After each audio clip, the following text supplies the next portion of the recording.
ஒரு கிராமத்தில் 2 நண்பர்கள் இருக்கிறார்கள். 2 சிறுவர்கள். அவர்கள் இருவரும் நெருங்கிய நண்பர்கள். ஒரு நாள் இவர்கள் இருவருக்கும் ஒரு பெரிய சாக்லேட் துண்டு கிடைக்குது, சாக்லேட் பார். அந்த சாக்லேட் பார் கிடைத்த உடனே 2 பேருக்கும் ரொம்ப சந்தோஷம். உடனடியாக அங்கே மைக்கேல் சொல்லுகிறார், அந்த சாக்லேட் துண்டு நம்ம 2 பேரும் ஷேர் பண்ணி சாப்பிடணும். அங்கே அவருடைய நண்பர் டேனியல் சொல்லுகிறார், இல்லை இது இந்த சாக்லேட் எனக்கு மட்டும்தான், இது நான் மட்டும் தான் சாப்பிடுவேன் அப்படின்னு சொல்கிறாரு. இப்படி சொல்லும் போது இவங்க 2 பேருக்கும் நீண்ட நேர ஒரு வாக்குவாதம் போகுது. அப்போது டேனியல் சொல்லுகிறார், சரி நான் உனக்கு இதில் பாதி கொடுக்குறேன், அதில் அப்படி பாதி கொடுக்குறேன்னு சொல்லிட்டு ஒரு கொஞ்சோண்டு துண்டை மட்டும் அந்த சாக்லேட்லேருந்து அங்கே மைக்கேலுக்கு அவர் கொடுக்குறார்.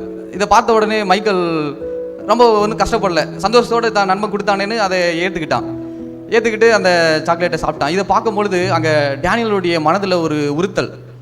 என் நண்பன் எங்கள் 2 பேருக்கு தான் இந்த சாக்லேட் கிடைச்சிது, ஆனால் நான் அவனுக்கான பங்கை கொடுக்கல. இருந்தாலும் அவன் என்னிடத்துல கோவப்படலை, என்னிடத்துல அவன் சண்டை போடலை. அதற்கு மாறாக அவன் சந்தோஷமாக அந்த சின்ன துண்டு சாக்லேட் எடுத்து சாப்பிட்றான்னு பார்த்த உடனே அவனுடைய மனது உறுத்தப்பட்டு அவன் உடனடியாக நண்பா அங்கே வா, நம்ம 2 பேரும் ஷேர் பண்ணி சரியான அளவு சாப்பிடணும் அப்படின்னு அவன் பகிர்ந்து கொடுக்குறான். இதன் மூலியமாக நம்ம பார்க்கிற பாடம் என்னவென்று பார்க்கும் பொழுது, நம்ம ஒவ்வொருவருமே பகிர்ந்தளிக்கிறவர்களாக, அதாவது நம்ம இடத்துல இருக்கிறவைகளை மற்றவர்களுக்கு பகிர்ந்து கொடுக்கிற குணம் மிக்கவர்களாக நாம் காணப்பட வேண்டும். என்றால் கிறிஸ்து இயேசுவானவரும் அவர் இந்த உலகத்தில் இருக்கும் பொழுது அவர் தனக்கானவைகளை அல்ல பிறனுக்கானவைகளை அவர் நோக்கினவராக காணப்பட்டார்.